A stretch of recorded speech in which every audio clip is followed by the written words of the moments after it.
لوگوں کا بس نہیں چلتا تھا کہ انہیں کھا جائیں۔ وہ ایسی ہی نظروں سے انہیں دیکھ رہے تھے۔ تارا بائی نے دوسری غزل چھیڑی۔ یک بیک کالے دادا ایک طرف سے اچھلتا دھاڑتا میرے پاس آیا۔ اس نے جیب سے مٹھی بھر نوٹ نکال کے میرے سر پر رکھ دیے۔ مجھے بالکل اچھا نہیں لگا۔ میرے جی میں آئی کہ اسے اٹھا کے چوکی سے نیچے پھینک دوں، لیکن اس کا چہرہ دیکھ کے میرا جسم اندر ہی اندر پڑپڑا کے رہ گیا۔ کالے دادا کھلا جا رہا تھا۔ دونوں لڑکیاں سیدھی چوکی پر چلی آئیں۔ لوگ ادھر ادھر ہو گئے۔ چوکی پر خاصی گنجائش نکل آئی تھی۔ دونوں میرے سامنے آ کے بیٹھ گئیں۔ میں سر تپا پسینے میں نہا گیا۔ وہ مجھ سے کوئی ایک قدم کے فاصلے پر بیٹھی مسکرا مسکرا کے گانے لگی۔ اتنے قریب سے میں نے انہیں اب دیکھا تھا۔ دونوں کے چہروں پر سرخ رنگ دہک رہا تھا، آنکھوں میں چنگاریاں سی لپک رہی تھی۔ وہ سر بسر خوشبو میں بسی ہوئی تھی۔ ان کے بدن پارا پارا سے تھے۔ گانے کے ساتھ وہ بیٹھے بیٹھے ناچ بھی رہی تھی۔ ان کے بازو جیسے ہوا میں بہے جا رہے تھے اور میری ہی طرف پھیلے ہوئے تھے۔ میرے حواس منتشر ہو گئے۔ میں نے خود کو سنبھالنے کی بہت کوشش کی، لیکن ہر لمحے گمان ہوتا تھا کہ فمی میرے سامنے آ کر بیٹھ گئی ہے۔ یہ لڑکیاں فمی کی ساری بات جانتی ہیں اور انہیں میرے پاس دنستہ بھیجا گیا ہے۔ مجھے اپنا چہرہ ان کی تیز شعلہ بار نظروں سے چھپانے کے سوا کچھ سجھائی نہ دیا۔ جلد ہی مجھے اپنے سر پر ان کے ہاتھوں کا لمس محسوس ہوا۔ انہوں نے روپے اٹھا لیے تھے، لیکن میرے پاس سے اٹھی نہیں تھی۔ کالے دادا کے بعد نامعلوم کون شخص تھا جس نے اس کے ہٹتے ہی روپے میرے کان پر رکھ دیے۔ پھر کیا تھا، کوئی میرے گالوں پر، کوئی تھوڑی پر، کوئی ہونٹوں پر اور کوئی سینے پر روپے رکھنے لگا۔ لڑکیاں پہلے تو اچکتے ہوئے انداز میں انگلیوں سے روپے کھینچتی رہیں، پھر انہوں نے چٹکیاں بھرنی شروع کر دی۔ لوگوں نے شور مچایا۔ وہ باقاعدہ مجھے نوچنے لگیں۔ جیسے ہی میرے چہرے سے روپے لینے کے لیے ان کے ہاتھ دراز ہوتے، عمارت میں کہکہے گونجنے لگتے، گانے کی آواز شور میں دب جاتی۔ میرا سارا جسم مینٹ گیا۔ ارادے کے باوجود مجھ میں اتنی سخت نہیں تھی کہ انہیں دھکے دے کے خود سے دور کر سکوں، یہاں سے بھاگ نکلوں، اپنا گریبان چاک کر لوں، اپنے آپ کو نوچنا کھسوٹنا شروع کر دوں۔ میں سر جھکائے ساکت و جامد بیٹھا رہا اور میری رگوں میں خون سلگتا رہا۔ پھر انہی میں سے کوئی اور شخص آیا۔ اس نے میرے سر پر سکوں سے بھری ہوئی تھیلی لوٹ دی۔ سکے کھنکھناتے ہوئے میرے چاروں طرف بکھر گئے۔ میں نے وحشت سے وٹھل کو دیکھا۔ وہ سر جھکائے گنگ بیٹھا تھا۔ البتہ پیرو کی نظریں مجھی پر مرکوز تھی۔ اس کا چہرہ تمتما رہا تھا۔ اسی نے کالے دادا سے کچھ کہا ہوگا کہ پھر کوئی میرے پاس نہیں آیا۔ جس شخص نے سکوں کی تھیلی لوٹی تھی وہ بازار کا چودھری تھا، جس کی نظر وٹھل نے واپس کر دی تھی۔ دونوں لڑکیاں تھوڑی دیر تک بیٹھی گاتی رہیں، پھر چوکی سے اتر کے لوگوں کے درمیان چلی گئیں۔ چوکی پر سکوت چھا گیا، لیکن مجمع ان کی واپسی پر اچھلنے کودنے لگا۔ دائیں طرف کھڑا ہوا ایک شخص کچھ اور بےقل ہو گیا۔ وہ دونوں ہاتھ اٹھا کے مستانے لگا۔ اس کے ہاتھوں میں گڈیاں تھیں۔ کچھ دیر پہلے بھی اس نے لڑکیوں پر بہت سے روپے نچھاور کیے تھے۔ اس طرح لڑکیوں کو دیر دیر تک اپنے پاس روک کے رکھا تھا۔ اب بھی اس کے مضطرب تیوروں میں یہی تڑپ چھپی ہوئی تھی کہ وہ کسی اور طرف نہ جائیں، اسی کے سامنے ناچتی گاتی رہیں۔ دو ایک مرتبہ اس نے لڑکیوں کے بڑے ہوئے ہاتھ پکڑنے کی کوشش بھی کی تھی اور انہیں طرح طرح کے اشارے کرتا رہا تھا۔ کبھی سینے پر ہاتھ مارتا، کبھی ٹھنڈی آہیں بھرتا، کبھی دیوانوں کی طرح سر جھکا لیتا۔ اس کی آنکھوں کے خمار اور اضطراب سے یہ اندازہ لگانا دشوار نہیں تھا کہ وہ کوئی نشہ کیے ہوئے ہے۔ شاید وہ تارا بائی کے پیچھے پیچھے آیا تھا، اس لیے کہ ابتدا میں اسے میں نے کہیں نہیں دیکھا، یا ممکن ہے میری نظروں سے وہ اچھل رہا ہو۔ اس نے اچانک آگے آ کے روپے لٹانا شروع کیے تھے، تبھی میں نے اسے دیکھا تھا۔ اس کے ارد گرد کے لوگ اس کا خیال کر رہے تھے۔ ڈیل ڈول میں وہ چوڑا چکلا تھا، ہاتھ پیر کا سجل، چہرہ بڑا اور کھردرا سا، عمر 30 کے قریب۔ اڈے سے متعلق معلوم ہوتا بھی تھا اور نہیں بھی۔ چوکی سے واپس جانے کے بعد لڑکیاں اس کی طرف جانے کی بجائے کسی اور طرف چلی گئیں۔ وہاں کچھ اور لوگ روپے ہاتھ میں دبائے منتظر تھے۔ یہ بات اسے ناگوار گزری۔ اس نے تل ملاتے ہوئے انہیں اپنی طرف آنے کا ایک طرح سے حکم دیا۔ لڑکیاں اسے دیکھ کے مسکرائیں اور آنکھوں آنکھوں میں تحمل کا اشارہ کیا، مگر اس کی بے چینی کم نہیں ہوئی۔ وہ مچلتا ہڑبڑاتا رہا۔ لڑکیوں کو دوسری طرف روپے بٹورنے سے فرصت نہیں مل رہی تھی۔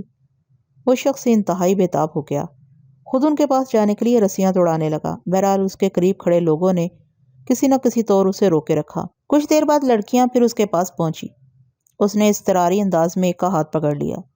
لڑکی کے بال لمبے تھے، دراز گردن، غلافی آنکھیں اور گلے میں گلابی دوپٹہ۔ لباس اور سجاوٹ سے وہ کوئی دلہن لگ رہی تھی، جیسے کوئی دلہن ناچ گا رہی ہو۔ وہ بری طرح گھبرا گئی، لیکن اس نے خود پر قابو رکھا اور مسکراتے ہوئے کلائی چھڑانے کی کوشش جاری رکھی۔ شاید اس شخص نے گرفت اور سخت کر دی۔ لڑکی کے رخساروں پر تکلیف کے آثار ہویدہ ہونے لگے، گانے کے بول بھی لرزنے لگے۔ اس کے ساتھیوں نے اسے سرزنش کی اور دوسرے لوگوں کی موجودگی کا احساس دلایا۔ ان کے ٹوکنے اور ٹہوکے دینے پر آخر اس نے لڑکی کا ہاتھ چھوڑ دیا اور ہاتھ میں جکڑے ہوئے نوٹ ورفتگی سے دونوں لڑکیوں کے قدموں میں پھینک دیے۔ ممکن ہے میرے علاوہ دوسروں نے بھی محسوس کیا ہو۔ گلابی دوپٹے والی لڑکی سامنے آتی تو وہ بے اختیار ہو جاتا۔ وہ جدھر مڑتی اس کی نگاہیں اسی کے گرد منڈلاتی۔ لڑکیاں روپے فرش سے سمیٹ کے تیزی کے ساتھ دوسری طرف نکل گئیں۔ اس شخص نے فوراً جیب سے کچھ اور نوٹ نکال لیے تھے۔ لڑکیوں کو رسماً وہیں ٹھہر جانا چاہیے تھا، مگر وہ دوسری طرف جا کے ناچنے گانے لگیں۔ کچھ ایسا معلوم ہوتا تھا جیسے انہوں نے عمدن اس آدمی کی طرف توجہ نہیں دی، حالانکہ وہ انہیں مسلسل بلا رہا تھا۔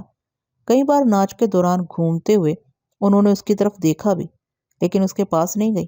اس کے قریب کے لوگوں کے پاس جاتی رہی۔ اس شخص نے جلد ہی محسوس کر لیا کہ اسے نظر انداز کیا جا رہا ہے۔ اسے برداشت نہ ہو سکا۔ اس نے سب کی موجودگی میں دھاڑتے ہوئے انہیں بلایا۔ لڑکیوں نے سنی انسنی کر دی۔ ویسے ان کی بھی کوئی غلطی نہیں تھی، وہ کسی ایک شخص کے لیے یہاں نہیں آئی تھی۔ مضطرب آدمی کے ساتھیوں نے اسے سمجھانا چاہا، لیکن وہ سخت مشتعل ہو گیا۔ لڑکیاں ایک بار اور اس کی طرف چلی جاتی تو شاید کچھ نہ ہوتا۔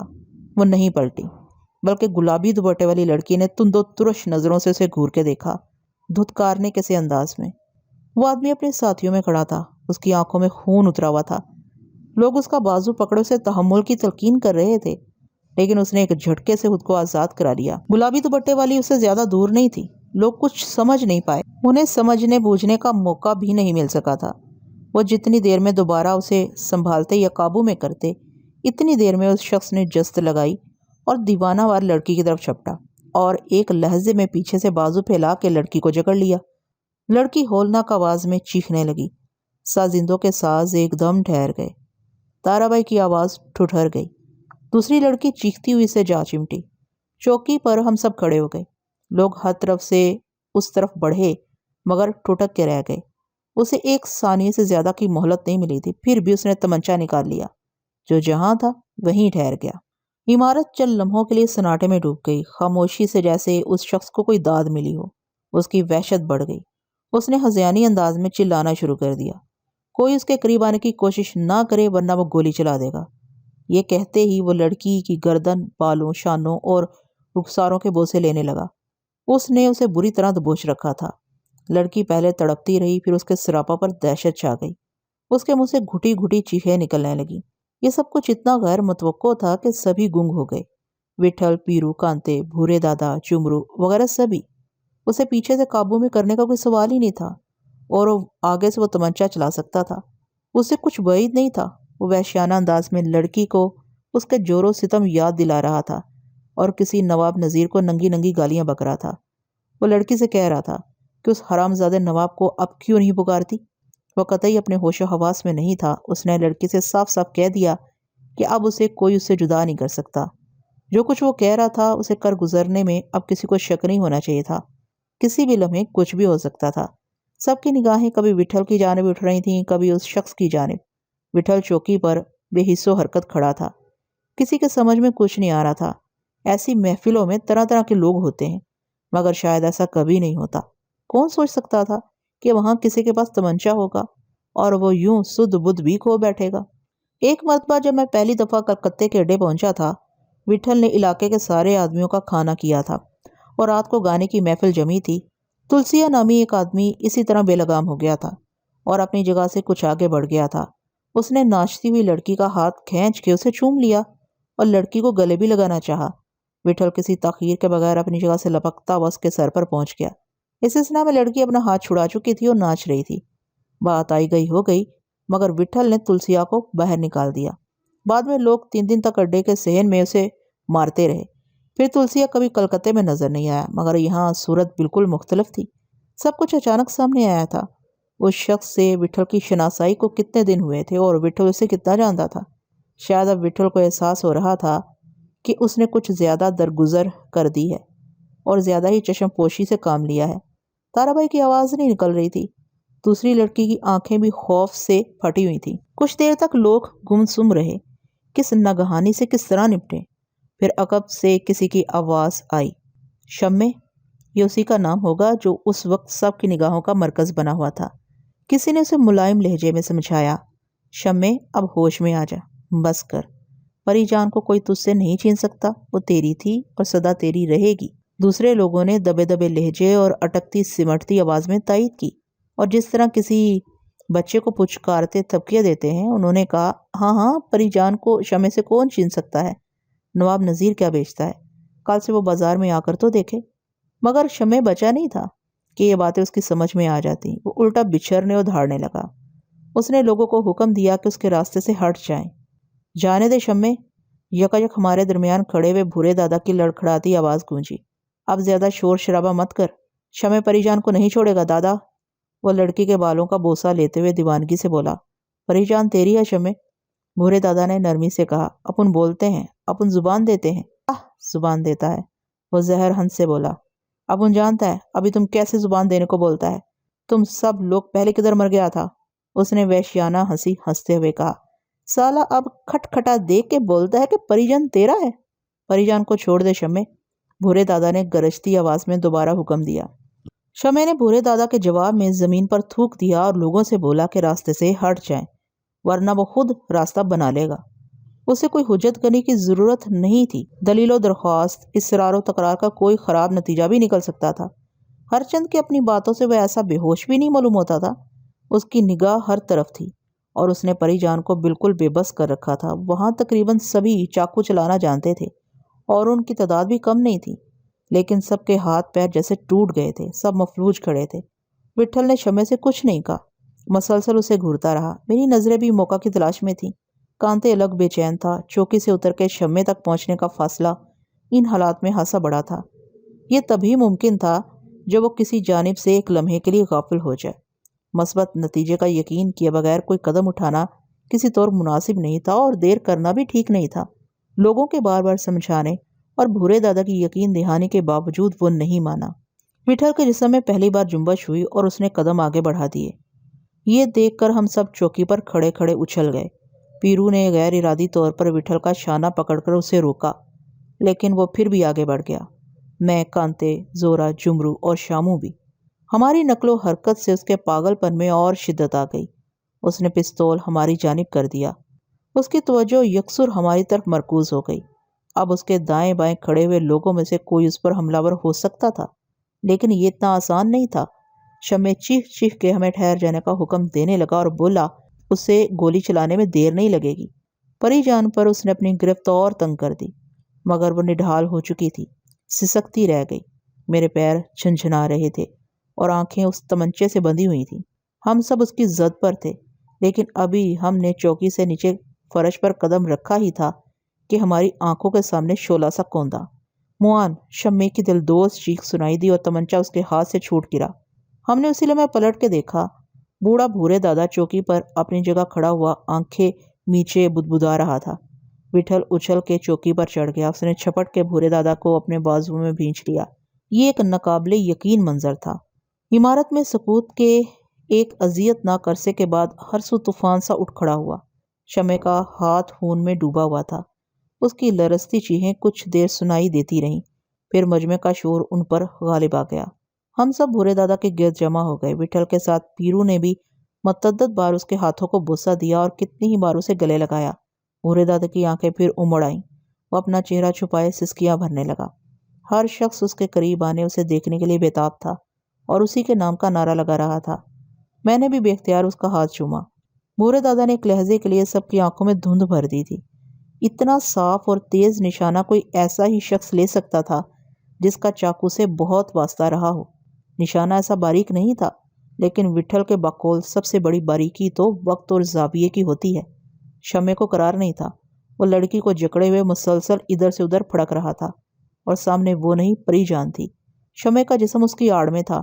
پری جان کے بدن کی ڈھال سے بچا ہوا شمع کے بازو اور جسم کا کچھ ہی حصہ نظر آ رہا تھا، اور کچھ نہیں کہا جا سکتا تھا کہ وہ کب زاویہ بدلے۔ ہم چوکی سے اترے تھے تو بھورے دادا ہمارے ساتھ نہیں آیا تھا، وہیں کھڑا رہ گیا تھا۔ ہمیں خیال بھی نہیں تھا کہ کون ہمارے ساتھ آ رہا ہے، کون رک گیا ہے۔ ہمیں بڑھتا دیکھ کے شمع کی نگاہ لازماً ہم پر مرکوز ہو جانی چاہیے تھی، بھورے دادا پر نہیں۔ بھورے دادا نے اسی لمحے کا انتظار کیا ہوگا، ہم نیچے اتر جائیں اور اس کے مقابل صرف شمع رہ جائیں۔ جتنی دیر میں ہم نے چوکی سے نیچے قدم رکھا اتنی دیر میں بھورے دادا نے چاقو نکالا اور نشانہ لے لیا۔ وہ اس سے پہلے چاقو نکالنے کی غلطی نہیں کر سکتا تھا۔ ہمارے نیچے اترنے میں اور بھورے دادا کے چاقو نکال کے نشانہ لینے میں لمحوں ہی کا فرق تھا۔ بھورے دادا نے اسے سنا میں اتنی پھرتی اور احتیاط سے کام لیا تھا کہ شمع کو آہٹ نہ مل سکی۔ اگر اسے اوپر دیکھنے کی فرصت مل جاتی تو تمنچے کی پہلی گولی بھورے دادا ہی کو لگتی۔ چاقو سامنے سے جاتا تو تمنچے سے ٹکرا سکتا تھا۔ شمع کی انگلیوں اور ہاتھ کا بڑا حصہ تمنچے سے لپٹا ہوا گتھا ہوا تھا۔ تمنچہ آگے تھا، شمع کا ہاتھ اس کی اوٹ میں۔ بھورے دادا نے چاقو اوپر اٹھا کے اور کسی قدر ترچھا کر کے پھینکا تھا۔ وہ سیدھا شمع کے ہاتھ پر جا کے گرا تھا۔ اس کی رفتار بہت تیز تھی اور ترچھا ہونے کی وجہ سے نشانہ بڑی حد تک قطعی ہو جاتا تھا۔ شمع گھبراہٹ میں اپنا ہاتھ دائیں طرف کرتا یا بائیں طرف، دونوں صورتوں میں مفرکم تھا۔ البتہ وہ ہاتھ لوٹ بھی سکتا تھا، تب چاقو سیدھا پری جان کے سینے میں جا کے پیوست ہوتا۔ لیکن بھورے دادا کو جیسی یقین تھا کہ چاقو بھی اس کے ساتھ رخ بدل دے گا، یا اسے یقین تھا کہ شمع کا ہاتھ اس لمحے نشانے سے نہیں ہٹے گا، جمع رہے گا۔ اگر بھورے دادا سے ذرا بھی چوک ہو جاتی تو شمع کے غضب کا اندازہ نہیں کیا جا سکتا تھا۔ یہ امکان بظاہر ہر لمحے موجود تھا۔ بھورے دادا کے جسم میں جماؤ نظر نہیں آتا تھا۔ نگاہ بھی عمر کے ساتھ متاثر ہوئی ہوگی۔ بولتے ہوئے اس کی آواز جھرجھرانے لگتی تھی، مگر جیسا کہ لوگ کہتے ہیں کہ عمر تو ارادے کی ہوتی ہے، جب تک ارادہ توانا رہتا ہے آدمی جوان رہتا ہے۔ بھورے دادا نے خاص طور پر شمع کے تمنچے والے ہاتھ کا نشان لیا تھا۔ اسے اوپر سے اور ترچھا چاقو پھینکنے میں اتنی مہارت تھی تو وہ شمع کے جسم کے سامنے نظر آنے والے کسی اور حصے کا نشانہ بھی لے سکتا تھا۔ شمع کا دوسرا ہاتھ پری جان کے بدن پر جمع ہوا تھا۔ اس کا نشانہ لینا نسبتاً آسان تھا، مگر بات تبھی تھی جب تمنچے والے ہاتھ کا نشانہ لیا جائے۔ یہ ضروری بھی تھا، کسی اور جگہ کا نشانہ لینے پر تمنچہ شمع ہی کے قبضے میں رہتا۔ میں سرسری طور پر بس ایک نظر شمع کو دیکھ سکا، اس لیے کہ ہم فوراً پلٹ کے بھورے دادا کے پاس چلے آئے تھے، لیکن میرا اندازہ ہے کہ شمع کا ہاتھ ہتھیار اٹھانے کی صلاحیت سے ہمیشہ کے لیے محروم ہو چکا ہوگا۔ اس کی چیخیں اور خون کی چھوٹتی تلتیاں بتا رہی تھیں کہ ترچھا چاقو ہاتھ کا بڑا حصہ کاٹتا ہوا اندر تک گھسا ہے۔ چوکی پر بہت سے لوگ آ گئے تھے، سب نے بھورے دادا کو گھیرے میں لے لیا تھا۔ بڑی مشکل سے کالے دادا نے انہیں واپس کیا اور شمع کا تمنچہ اور چاقو بھورے دادا کو پیش کیا۔ چاقو وٹھل کا تھا۔ بھورے دادا نے اسے آنکھوں سے لگا کے وٹھل کے آگے کر دیا۔ وٹھل نے انکار کیا تو وہ اس سے لپٹ گیا۔ بس دادا بس، وہ بھرائی ہوئی آواز میں بولا، یہ تمہارا ہے اور سدا تمہارے پاس رہے گا۔ قسم سے اپن کا دل بولتا ہے، اس کو تم سے کبھی کوئی نہیں چھین سکتا۔ یہ تم نے کیسا جادو کرا تھا دادا؟ پیرو نے حیرت اور اشتیاق سے پوچھا۔ اپن نے پہلے کبھی ایسا نہیں دیکھا۔ سب گیسو والے کا کیا ہے، اپن نے کچھ نہیں کیا، کچھ نہیں کیا۔ بھورے دادا روندھی ہوئی آواز میں بولا، لگتا ہے اس نے اپنے غلام کو معاف کر دیا ہے۔ بیٹھو دادا، ابھی آرام سے بیٹھو۔ پیرو نے اس کا ہاتھ پکڑتے ہوئے والہانہ انداز میں کہا۔ اپن کا سمجھ میں نہیں آتا ابھی تم کو کس طرح بولنے، کیا بولے؟ پیرو کی آواز گلے میں پھنسنے لگی اور اس سے کچھ نہ کہا جا سکا۔ وہ اپنا سر بھورے دادا کے سینے سے رگڑنے لگا۔ پری جان پر سکتا سا طاری تھا۔ شمع وہاں موجود نہیں تھا۔ وٹھل نے تارا بائی کو بلا کے سکوں سے بھری ہوئی ایک تھیلی دی اور آہستگی سے کہا، بالیاں ابھی ادھوری ہیں تارا بائی، ان کو ابھی محفل میں نہیں لانا چاہیے۔ بندی کہاں لے جاتی استاد؟ تارا بائی ابھی تک لرز رہی تھی، کپکپاتی آواز میں بولی، آج پہلی بار گھر سے قدم نکالا تھا۔ ادھر ہی محفل جمائی ہیں یا کبھی کبھی خاص محفلوں میں گئی ہیں؟ بخدا بندی انہیں آپ کی وجہ سے ادھر لائی تھی۔ اتنی عمر دنیا دیکھتے گزر گئی، لیکن ایسا؟ اس کی آنکھوں سے آنسو پھوٹنے لگے۔ اتنا سکھایا ہے تو کچھ آنکھ کی پہچان بھی کرائی ہوتی، صورتحال سے پہلے کی چیز ہے۔ معلوم ہوتا ہے تم نے اپنا دودھ نہیں پلایا۔ تارا بائی نے حیرت سے اسے دیکھا اور سٹ پٹا گئی۔ بندی کی کیا مجال کہ استاد کے سامنے لب کشائی کر سکے، وہ ڈوبتی آواز میں یہی کہہ سکی۔ پہلی بولی پر کسی کھرے گاہک سے ان کی بات کر لینا تارا بائی، وٹھل نے بنبھناتے لہجے میں کہا۔ تارا بائی سے دیکھتی رہ گئی۔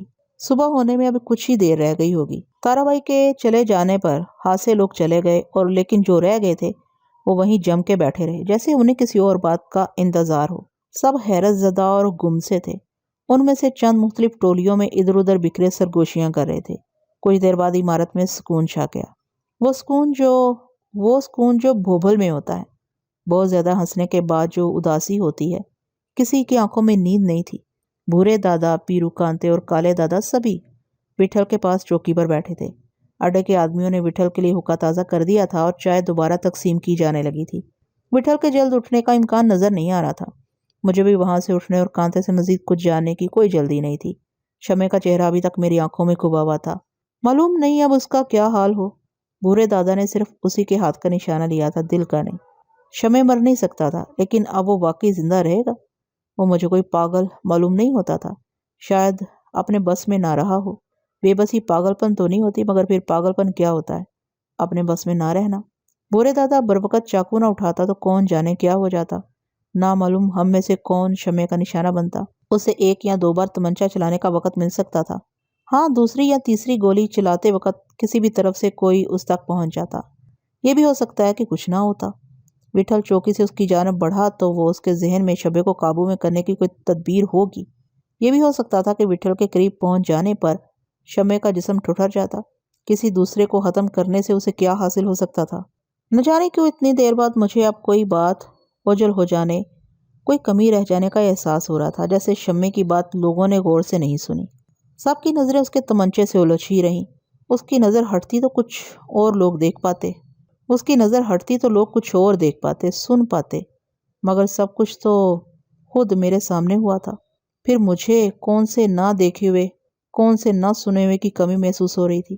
تقریباً سبھی نے طرح طرح سے شمع کو سمجھانے کی کوشش کی تھی، شاید اسے خود بھی ٹھیک سے معلوم نہیں تھا۔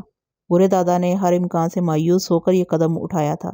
خود میں شمع کی کسی غفلت کا منتظر تھا، کیونکہ اس کی دیوانگی میں کیا کسر رہ گئی تھی؟ یہ پاگل پن نہیں تو اور کیا ہے؟ کتنے لوگوں کو پریشان کیا جائے، ایسا کہاں ہوتا ہے؟ اسے اگر پری جان مطلوب تھی تو پری جان کو حاصل کرنا اس کے لیے کیا مشکل تھا؟ وہ کہیں کھو تو نہیں گئی تھی۔ اس کے گھر در سب کا اسے علم تھا۔ وہ چیزیں حاصل کرنا کیا مشکل ہے جن کی کوئی قیمت مقرر ہو؟ قیمت ہی ادا کرنے کے لیے تو تگدو کرنی پڑتی ہے۔ مگر یہ کون سا طریقہ تھا؟ بھلا کوئی اس طرح فیل مچاتا ہے؟ شمع نے پری جان کا کچھ خیال بھی نہیں کیا جس کا وہ دعوے دار تھا۔ اس نے اسے کتنی اذیت میں مبتلا کر دیا تھا، اتنے بہت سے لوگوں میں اس کا تماشا کیوں بنایا تھا، اور پری جان اسے اتنی سہمی دور دور کیوں نظر آتی تھی؟ شمع نے اسے رویہ ہی کچھ ایسا رکھا ہوگا، ورنہ کبھی تو ایک شخص کسی کے لیے دنیا بھر کے مال و متاع سے زیادہ قیمتی ہوتا ہے۔ میرے سر میں یہی بے سروپا باتیں گونج رہی تھیں۔ ان کی بے سروپائی کی تائید ان سب کے لب و لہجے سے بھی ہوتی تھی۔ وہ شمع کی باتیں نہیں کر رہے تھے، دنیا جہان کے قصے دہرائے جا رہے تھے۔ ٹھنڈی ٹھنڈی ہوا چلنے لگی تھی۔ اڈے کے آدمی سماوار سے کیتلیاں بھر بھر کے چوکی پر لا رہے تھے۔ مٹھائی کے ٹوکرے بھی کھول دیے گئے۔ چائے پینے سے وہ اور بیدار ہو گئے تھے۔ اڈے پر چھایا ہوا تقدر چھٹ چکا تھا۔ وقفے وقفے سے ان کے کہے گونجنے لگتے۔ میں بھی انہی کے درمیان بیٹھا ان سب کو دیکھ رہا تھا، ان کی باتیں سن رہا تھا، لیکن میرا دماغ بہک جاتا تھا اور ان کی ہنسی پر میں چونک پڑتا تھا۔ اندھیرا کب تک طاری رہتا؟ دھیرے دھیرے رنگ بدلنے لگا اور عمارت میں جلنے والی روشنیاں پھیکی پڑنے لگی۔ بھورے دادا کو احساس ہوا۔ وہ حیرانی سے ادھر ادھر دیکھتے ہوئے بولا، سالی پوری رات نکل گیا جانا۔ اس کے اٹھنے پر سبھی اٹھ گئے، وٹھل بھی۔ گویا اسے بھورے دادا کے اشارے کا انتظار تھا، لیکن وٹھل نے اسے اڈے سے نہیں جانے دیا، بلکہ اسے اور پیرو کو اپنے ساتھ لے کر نچلی منزل کے کمرے میں چلا گیا۔ کانتے کا ارادہ باہر جانے کا تھا، لیکن شامو، جمرو اور زورا ہمارے پیچھے پیچھے آئے تو کانتے اوپری منزل پر آ گیا۔ یہاں سائبان میں کئی چارپائیاں برابر پڑی تھیں اور ان پر سفید چادریں بچھی ہوئی تھیں۔ سب انہی پر بکھر گئے اور چپ چاپ گہری گہری سانسیں کھینچتے رہے۔ اندھیرا تیزی سے دور ہو رہا تھا۔ کانتے میرے ساتھ ہی چارپائی پر لیٹا ہوا تھا۔ خاصی دیر بعد کانتے نے زبان کھولی اور غنودہ آواز میں بولا، کچھ دیر پلک ٹکا لے لاڈلے، نیند بالکل نہیں آ رہی ہے کانتے بھائی۔ نیند سالی کدھر سے آئے گی؟ اس کتیا کے پلے نے سب الٹا کے رکھ دیا۔ سالا ایک دم کھٹکھنا ہو گیا تھا۔ وہ شمع کو گالیاں بکنے لگا۔ میں چپ رہا تو وہ مچلتے لہجے میں بولا، تجھ کو تو یہ سب کچھ بہت بدلا ہوا، میرا مطلب ہے بہت انوکھا لگ رہا ہوگا۔ اندھیرا شروع ہونے پر تو کدھر تھا؟ اور اندھیرا؟ ہاں کانتے بھائی، شروع میں تو سب کچھ مجھے اپنی آنکھوں کا جھوٹ لگ رہا تھا، پر تم لوگ ادھر سے نکل کیسے آئے؟ وہ تجسس سے بولا، سمجھو کہ یہی وقت لکھا تھا۔ ایک دم دماغ میں بات آئی۔ میں نے پیرو دادا سے کہا، وہ چپ ہو گیا۔ میں سمجھا شاید میں نے کوئی انہونی بات کر دی ہو۔ دن بھر اس نے سلسلے میں کوئی بات نہیں کی، لیکن رات ہونے پر اچانک دادا نے ہمارے اوپر کھڑے ہوئے پہرے دار سے کہا کہ وہ نواب سے کچھ بات کرنا چاہتا ہے۔ کوئی آدھے گھنٹے سے کم کے عرصے میں نواب اندر آ گیا۔ بس اس کے آنے کی دیر لگی۔ میں نے متصراً اسے حویلی سے نکلنے کا سارا واقعہ سنایا۔ وہ اٹھ کے بیٹھ گیا۔ کانتے ابھی تجھ کو کیا بولے؟ وہ ڈولتی ہوئی آواز میں کہنے لگا۔ ادھر ہم آ کے بالکل چوپٹ ہو گئے تھے۔ تم لوگ کو گئے پورے 6 دن ہو چکے تھے۔ پورے 6 دن سوچتے سوچتے دماغ پھرنے لگتا تھا۔ سالی ایسی کیا بات ہو سکتی ہے کہ اتنے دن میں تم دونوں پلٹ کے نہیں دیے؟ نہ کوئی نام نہ نشان۔ تو جان کیسی کیسی باتیں دماغ میں آ سکتی ہیں۔ ہر طرف اندھیرا بھرا ہوا تھا، کچھ پتہ نہیں چلتا تھا کدھر کو جائیں، کہاں جا کے سر پھوڑے، سارا کس کا گریبان پکڑے۔ پھر کچھ دوڑ دھوپ کے بعد تھوڑی بہت سن گن ملی، لیکن اس سے بل نکلنے کی بجائے اور پڑ گئے۔ استاد کو دیکھ کے اور سارا جی الٹا ہوتا تھا، اور یقین مان استاد کو کبھی ہم لوگ نے ایسا تجھ سے کیا بولوں، اس نے تلخی سے کہا۔ اس کو دیکھ کے ہاتھ پیر اور اکڑ جاتے تھے۔ ادھر ہم لوگ آپس میں جوڑ توڑ کرتے رہتے تھے۔ اتنا سمجھ میں آ گیا تھا کہ کوئی بڑا چکر ہے، ورنہ پیرو دادا کے ہوتے اتنی دیر نہیں لگنی چاہیے۔ پیرو دادا ابھی کیا کرتا، وہاں سے نکلنا ممکن ہی نہیں ہو رہا تھا۔ میں نے تمہیں بتایا نا کہ کئی بار کوشش کی اور ناکام ہو گئے۔ اب کے بھی کچھ ٹھیک نہیں تھا، مگر کوئی اور چارہ بھی نہیں تھا۔ ہم نے سوچا زیادہ کیا ہو سکتا ہے، تم لوگ ایک دن اور رک جاتے تو شاید تمہیں اپنے آپ کو یوں داؤں پر لگانے کی ضرورت نہ پڑتی۔ ایک دن؟ میں نے حیرت سے کہا، کیا مطلب؟ ہو سکتا ہے۔ رکیے، کیا آپ نے صدی کی لائبریری کو ابھی تک سبسکرائب نہیں کیا؟ تو جلدی سے کر لیجئے۔ سبسکرائب کے بٹن کو پریس کرنے کے بعد بیل کے آئیکن کو پریس کرنا ہرگز مت بھولیے گا، اور ساتھ میں آل نوٹیفیکیشن کو آن کر لیجئے گا تاکہ آپ کو میری آنے والی ہر دلچسپ کہانی کی ویڈیو سب سے پہلے مل سکے۔ آج ہم کسی طرح تم تک پہنچ جاتے۔ آج؟ میں نے تو زبردست سے کہا، کیا کہہ رہے ہو؟ ہاں لاڈلے، آج دوپہر کی گاڑی سے آپ ادھر پہنچ جائیں گی۔ ہم نے سب کچھ ان کے آنے پر اٹھا رکھا تھا۔ آپی، مجھ سے لیٹا نہیں گیا، خانم آ رہی ہیں؟ ہاں ویسے ان کو اب تک آ جانا چاہیے تھا، مگر ادھر کوئی بات ہو گئی ہوگی جبھی دیر ہو گئی۔ کل شام اپنے کو تار ملا کہ وہ ادھر سے چل پڑی ہیں۔ آپی کو کس نے بلایا؟ استاد نے تار بھیجا تھا۔ تو اس کا مطلب ہے کہ تم کچھ جان گئے تھے؟ میں نے سر پٹاتے ہوئے کہا، تفصیل سے بتاؤ۔ کیا بتاؤں؟ استاد کا تجھ کو پتا ہے، آدھی بات منہ میں رکھتا ہے، آدھی اگلتا ہے۔ وہ ترشی سے بولا، اب کے آدھی بھی کھا گیا تھا۔ اپنے کو زیادہ نہیں معلوم، لیکن ایسے اندھے بہرے ہم بھی نہیں ہیں۔ خانم کے آنے کی خبر سن کے میرا سر گھومنے لگا تھا۔ اس کے کیا معنی ہو سکتے؟ یہی کہ وٹھل بڑے نواب سے مل چکا تھا، یا یہاں آنے کے بعد اس نے بڑے نواب سے کوئی رابطہ قائم کیا تھا؟ میں گنگ نظروں سے کانتے کی صورت تکنے لگا۔ تجھ کو کیا بتاؤں؟ کانتے خود بولا۔ ادھر آ کے کیسی ہواری ہوئی۔ ہم کو فیض آباد میں تیسرے دن تار ملا تھا۔ 2 دن تک بابا جان، زورا اور مارٹی تم کو ادھر پورے شہر میں ڈھونڈتے رہے۔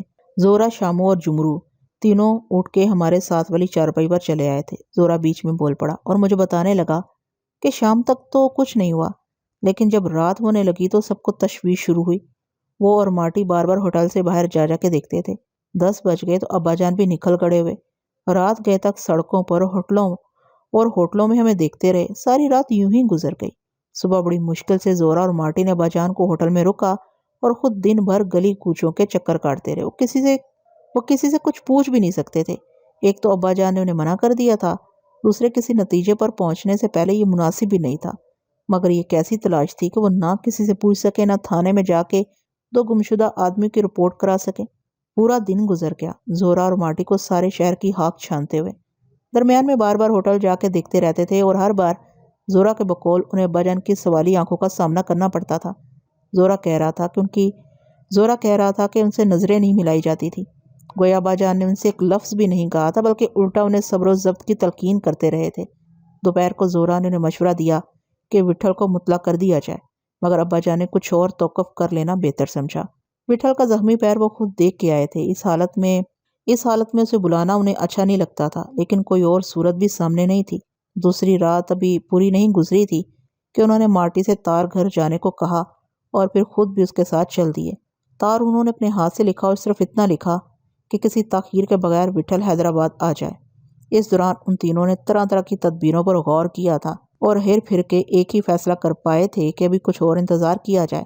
تار دینے کے بعد وہ اور پابند ہو گئے تھے، وٹھل کے آنے تک کوئی قدم نہیں اٹھا سکتے تھے۔ چلتے وقت میں اور پیرو ابا جان سے کوئی خاص بات کہہ کر نہیں چلے تھے، پیرو نے صرف اتنا کہا تھا کہ کھانے پر وہ ہمارا انتظار نہ کریں، یعنی ہمیں دیر بھی لگ سکتی ہے۔ زورا بتا رہا تھا کہ ابا جان اس سے اور مارٹی سے کرید کرید کے پوچھتے تھے کہ ہم انہیں کچھ اور تو بتا کر نہیں گئے۔ زورا اور مارٹی کو ان سے زیادہ کیا معلوم تھا؟ جو ابا جان کو کسی ایک سمت سوچنے کا موقع ملتا، وہ خود گزری ہوئی باتوں کے تانے بانے ملاتے رہے ہوں گے۔ نکتہ ترازی ان کی عادت ہے۔ 8 سال تک وہ کورا کے لائے ہوئے نقشوں اور ہاکوں میں نکتے کریدتے کھگوڑتے رہے تھے۔ سفر کے دوران اچانک مراد آباد میں ہمارا قیام اور بمبئی جانے کے بجائے حیدرآباد کا ارادہ۔ یہاں آتے فوراً نکل کھڑے ہونا۔ سوچنے کے لیے ان کے پاس بہت کچھ تھا، نتیجہ حاصل کرنے کے لیے کچھ نہیں۔ ظاہر ہے پیرو نے انہیں سب کچھ بتانا ضروری نہیں سمجھا ہوگا کہ کسی مولوی محمد شفیق کی تلاش میں انہوں نے بمبئی جاتے جاتے حیدرآباد کا ارادہ کر لیا ہے۔ مولوی محمد شفیق کی تحویل میں وہی لڑکی ہے، وہ کورا جو کبھی ان کے گھر رہی تھی اور جسے ایک رات ان کا بیٹا گھر سے لے کر چلا گیا تھا۔ اتنی جزیات شاید پیرو کے علم میں بھی نہ ہوں، اور نہ ابا جان نے بوجہ انہیں جاننا مناسب سمجھا ہوگا۔ بزرگی کی مروت وضاحت سے اجتناب کرتی ہے، تائیں کہ بتانے والا خود وضاحت نہ کرے، مگر پیرو نے یکایک حیدرآباد جانے کا کوئی نہ کوئی عذر تو انہیں پیش کیا ہوگا۔ معلوم نہیں وہ کیا تھا۔ بہرحال ابا جان سے اب اتنا کچھ ڈھکا چھپا نہیں رہا تھا۔ وہ خوب جانتے تھے کہ ان کے بیٹے کے ساتھی کون لوگ ہیں۔ کون لوگ تبت میں ان کے ہم سفر تھے۔ فیض آباد میں زری کی حویلی میں انہیں اڈے کے بہت سے لوگ ملے تھے۔ انہوں نے تبت میں مجھے چاقو چلاتے ہوئے بھی دیکھا تھا، اور ابھی ناگپور اسٹیشن پر سونیا کے سارے واقعے کے وہ شاہد تھے۔ وہاں انہیں یہ بھی معلوم ہو گیا تھا کہ ان کا بیٹا 7 سال جیل میں رہا ہے، اور سونیا کون تھی؟ کلکتہ جیل کے سابق جیلر کی لڑکی۔ ایسے لوگوں کی گمشدگی کی رپورٹ کرنے میں انہیں اتنی جلدی نہیں کرنی چاہیے تھی۔ یہ حقیقت بھی ان کے پیش نظر ہوگی کہ اگر واقعی پولیس نے ہمیں کہیں گھیر لیا ہے تو ہم نے پولیس کے سامنے اپنے باقی ساتھیوں کی نشاندہی نہیں کی ہے، ورنہ ہوٹل میں ٹھہرے ہوئے زورا، مارٹی اور ابا جان تک پولیس کے پہنچنے میں کتنا وقت لگتا؟ پولیس کا نہ آنا ان کے لیے ہماری طرف سے خاموشی کا اشارہ ہی ہو سکتا تھا۔ اس طرح ان کے پاس ہوٹل میں بیٹھے آٹے گنتے رہنے اور گونگے بن کے سڑکوں پر تانک چھانک کرتے رہنے کے سوا کوئی کام نہیں تھا۔ ایک گلی سے دوسری گلی، ایک علاقے سے دوسرا علاقہ۔ زورا اور مارٹی پہلی بار حیدرآباد آئے تھے۔ کبھی ایسا بھی ہوتا ہے کہ ایک لمبا راستہ طے کرنے کے بعد وہ وہیں آ نکلتے ہیں جہاں سے چلے تھے۔ مارٹی نے زر راہ ایسے لوگوں سے رابطہ پیدا کرنے کی کوشش کی جن پر اڈوں سے متعلق ہونے کا شبہ ہوتا تھا۔ وہ انہیں ایک حد تک ہی ٹٹول سکتا تھا۔ 2-1 پولیس والوں سے بھی اس نے سن گن لینے کی کوشش کی، لیکن اس طرح کیسے کوئی انہیں ان کے مطلب کی بات بتا سکتا تھا؟ تار دینے کے بعد تو ان کے لیے ایک ایک پل کاٹنا دوبھر ہو گیا تھا۔ انہوں نے ارجنٹ تار دیا تھا۔ فیض آباد سے حیدرآباد کے سفر میں زیادہ 2 راتیں 2 دن لگتے ہیں۔ اس میں گاڑی لیٹ ہو جانے کا وقت بھی شامل ہے۔ انہیں یقین تھا کہ تار ملتے ہی وٹھل پہلی گاڑی سے سوار ہو جائے گا۔ 2 دن پہلے اس کا آنا ممکن نہیں تھا، لیکن تار گھر سے واپسی پر وہ اس کی راہ اس طرح تکنے لگے تھے جیسے وٹھل ہوا کے گھوڑے پر سوار ہو کر آ جائے گا۔ امید کی یہ کرن بھی ان کے دلوں میں ٹمٹماتی تھی کہ وٹھل سے پہلے کہیں ہم بھولے بھٹکے ہوٹل نہ پہنچ جائیں۔ نہ ہم پہنچے، نہ 2 دن گزرنے کے بعد وٹھل آ سکا۔ ان کے حواس منتشر ہونے لگے۔ مارٹی اور زورا اسٹیشن جا کے مایوس لوٹتے رہے۔ زورا کے کہنے کے مطابق پہلی بار انہوں نے ابا جان کا چہرہ بدلتا ہوا محسوس کیا، تاہم ایک وہی تھے جو ان کے لیے ڈھارس بنے ہوئے تھے۔ وہ ان دونوں کو بااصرار کھانا کھلاتے تھے۔ 2 دن بعد ابا جان نے دوسرا تار دیا، پھر احتیاطاً تیسرا۔ تار گھر والوں سے ان کی کسی قدر تلخی بھی ہو گئی۔ وہ تیسرا دن تھا تار دیے ہوئے، تیسرا دن۔ ابا جان نے زورا کے ساتھ عابد شاپ روڈ کی ایک دکان سے اعلیٰ قسم کا کپڑا خریدا اور قریبی درزی کو باعجلت سینے کی ہدایت کی۔ اس کے علاوہ وہ پوچھتے پوچھتے شہر کی نظامت کے دفتر گئے اور مختلف لوگوں سے وہاں کے اعلیٰ عہدیداروں کے متعلق پوچھ گچھ کرتے رہے۔ کون کیا ہے، کیا کرتا ہے؟ وہ کسی عہدیدار سے نہیں ملے۔ تیسرے روز بھی فیض آباد کی طرف سے آنے والی گاڑی خالی گئی۔ ہمیں ہوٹل سے گئے 5واں دن ہو گیا تھا۔ ابا جان نے مارٹی کے ساتھ پہلی مرتبہ ہوٹل کے نزدیک عابد شاپ روڈ کے تھانے کا رخ کیا اور اندر جاتے جاتے لوٹ آئے۔ اس دوران زورا اور مارٹی نے محبوب کی مہندی کے علاقے کا چکر بھی لگایا اور وہ مختلف بالا خانوں پر بھی گئے۔ حالانکہ ایک فضول سی بات تھی، کسی سے کچھ پوچھے بغیر ہماری تلاشی کا کیا حاصل نکل سکتا تھا، لیکن کوئی اور راہ بھی انہیں سجائی نہیں دیتی تھی۔ ہوٹل میں رہ کے انہیں خفقان سا ہونے لگتا تھا تو وہ سڑکوں پر نکل آتے اور راہ چلتے آدمیوں کے چہرے گھورتے رہتے۔ انہیں اپنا بھی خیال رکھنا تھا کہ کہیں ان کی نقل و حرکت سے ہوٹل والے یا ہوٹل کے باہر بازار والے مشکوک نہ ہو جائیں۔ اس کے علاوہ انہیں یہ اندیشہ بھی لاحق تھا کہ جو لوگ ہماری گمشدگی کا سبب بنے ہیں وہ ہمارے ساتھیوں کی تلاش میں بھی ہو سکتے ہیں، سو انہیں خود کو بھی محفوظ رکھنا تھا۔ زورا مجھے وہی کچھ بتا رہا تھا جو میرے لیے نیا نہیں تھا۔ حویلی کی جیل میں انہی باتوں کے تصور سے میرا دل ہولنے لگتا تھا۔ زورا کہنے لگا کہ چوتھے دن جب وہ اسٹیشن پہنچے تو انہیں اپنی آنکھوں پر یقین نہیں آیا۔ وٹھل گاڑی میں موجود تھا۔ دونوں کے منہ پر سالی ہوائیاں اڑ رہی تھیں۔ کانتے بیچ میں بولا۔ لگتا تھا ابھی چھوٹ کے آئے ہیں۔ تار میں ان لوگوں نے کوئی خاص بات نہیں لکھی تھی، بس اتنی کہ جلدی پہنچو۔ قسم سے سارے راستے بچھو سوئیاں مارتے رہے۔ گاڑی بھی ٹہلتی ہوئی آئی، شروع میں ہی کینٹ ہو گئی تھی۔ آدھے دن کا بل ڈال دیا۔ پہلے متھرا اسٹیشن پر پہیے چوں چوں بولنے لگے، پھر ناگپور سے ادھر گڑبڑ ہو گئی، آگے بھی بیل گاڑی کے مانند گھسٹتی رہی۔ ادھر جب تار پہنچا تو بڑے صاحب یعنی کہ منیر علی استاد کو زمینوں کی طرف لے گئے تھے۔ تار پورے 1 دن بعد پہنچا تھا، رات کو ملا۔ زری بہن نے پڑھ کے فوراً آدمی گاؤں کی طرف دوڑا دیا۔ استاد کو واپس آتے آتے صبح ہو گئی۔ گاڑی کا وقت نکل گیا تھا، لیکن 11 بجے لکھنؤ کی طرف ایک گاڑی جاتی تھی۔ استاد نے اسی سے سفر کا ارادہ کر لیا، وہاں سے پھر دلی کی پہلی گاڑی میں بیٹھ گئے۔ اپنی طرف سے ہم نے وقت بچا لیا تھا، مگر آگے نقشہ ہی بدلا ہوا تھا۔ گاڑی بدلنے کا کوئی سوال نہیں تھا، بس جیسے تیسے ادھر ہی پہنچے۔ کانتے گہری سانس بھر کے بولا، اور اسٹیشن پر استاد اور کانتے بھائی کو دیکھ کے اپن کا نہ پوچھو، جیسے اپن کو اپنا کھویا آنکھ پیر ہاتھ مل گیا ہو۔ زورا تمتماتی آواز میں بولا، پر ادھر سوان سالہ بالکل اینٹ کے رہ گیا تھا۔ سوچتا تھا ابھی استاد کے آگے کیا بولے، کدھر سے بات شروع کرے۔ میرے ذہن میں بے شمار سوال بھٹک رہے تھے، لیکن میں چپ رہا۔ کانتے نے بیڑی سلگانے کے لیے چند لمحے توقف کیا۔ مجھے یہ جاننے کی بے چینی تھی کہ وٹھل نے ہمارے بارے میں کوئی رائے کس طرح قائم کی۔ پہلے وہ کہاں گیا؟ کیا سیدھا اڈے؟ مگر سیدھے اڈے چلے جانے سے اسے اتنی آسانی کے ساتھ کیسے کچھ معلوم ہو سکتا تھا؟ وہ 5 آدمی جنہوں نے ہمارا تعاقب کیا تھا اڈے کے آدمی تھے۔ کیا ضروری ہے کہ وٹھل کی نظر پہلے انہی پر گئی ہو؟ وٹھل کے استفسار پر آقا ہمارے بارے میں صاف انکار کر سکتا تھا۔ اس نے ان 5 آدمیوں کو بھی زبان کھولنے میں محتاط کر دیا ہوگا، لیکن ان میں سے ایک شخص زخمی بھی ہو گیا تھا۔